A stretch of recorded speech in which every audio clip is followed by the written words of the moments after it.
আমি রাশেদ খান ওই সময় একটানা 15 দিন রিমান্ডের নির্যাতনের শিকার হয়েছি। আপনার কোন শিবিরের নেতা 15 দিন রিমান্ডের নির্যাতন ওই সময় প্রেক্ষাপট হয়েছে?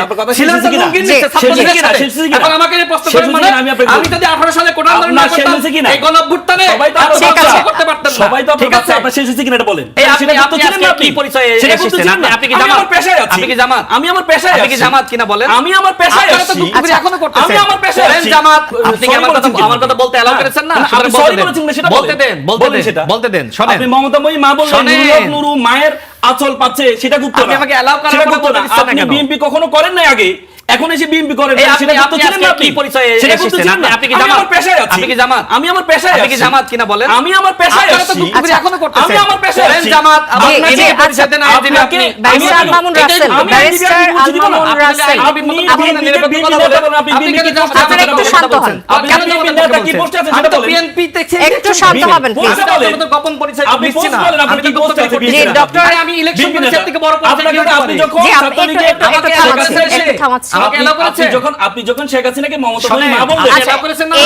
আপনি যখন বিএনপি থেকে ইলেকশন করেছে বাংলাদেশে 300 জন বিএনপি থেকে ইলেকশন করেছে, নমিনেশন পেয়েছে। রাশেদ খান, আপনি আপনার কথাটা রাশেদ খান আপনি আপনার বক্তব্য শেষ করুন। না শেষ আপনি আমাকে বক্তব্য শেষ করতে দিচ্ছে না তো, উনি আমাকে এলাও করেছে। আপনি দেখেন শেষ করুন।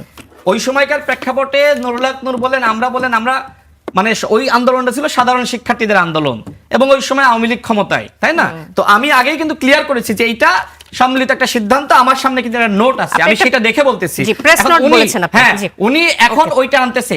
এরপরে কি ঘটনা ঘটলো? এরপরে আমি বলেছিলাম যে এইটা কি কারোর বাপের রাষ্ট্র? আইসিটি আইনে আমাকে গ্রেফতার করা হলো।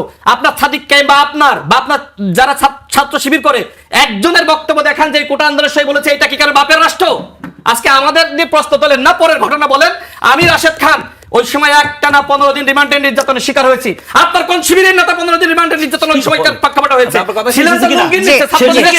এখন আমাকে এই প্রশ্ন করেন মানে আমি যদি 18 সালে কোটা আন্দোলন না করতাম এই গণঅভ্যুত্থানে করতে পারতাম না। সবাই তো ঠিক আছে, আপনার শেষ হয়েছে কিনা এটা বলেন। আমার শেষ হয়নি, শেষ না হলে আমাকে বলেন, আমি বলি শেষ করতে দেন, আপনি শেষ করতে দেন।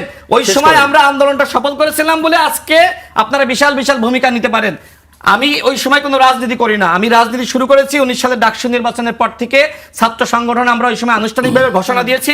এরপরে আওয়ামী লীগের পক্ষে, ছাত্রলীগের পক্ষে বা মানে কোন জায়গায় আমার মিছিল মিটিং এ আপনি আওয়ামী লীগের পক্ষে পেয়েছেন কিনা, ওইটা একটা সামাজিক আন্দোলন। ওই সময় পর্যন্ত আমি কিন্তু রাজনীতি করি না। ভাই নিশ্চয়ই দেখেছেন না আমি কি মানে আপনি যেভাবে বলতেছেন যে গুপ্তগিরি করে বেড়াইছি, ওইটা আমি প্রকাশ্যে বলেছিলাম।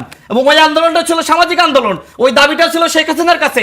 ওই দাবি আমরা শেখ হাসিনার পতন ঘটানোর জন্য ওই সময় রাশেদ খান আমরা এবার বলার সুযোগ পাবো কিনা? ব্যারিস্টার আল মামুন আপনি তো বলতে চাননি বলে আমাকে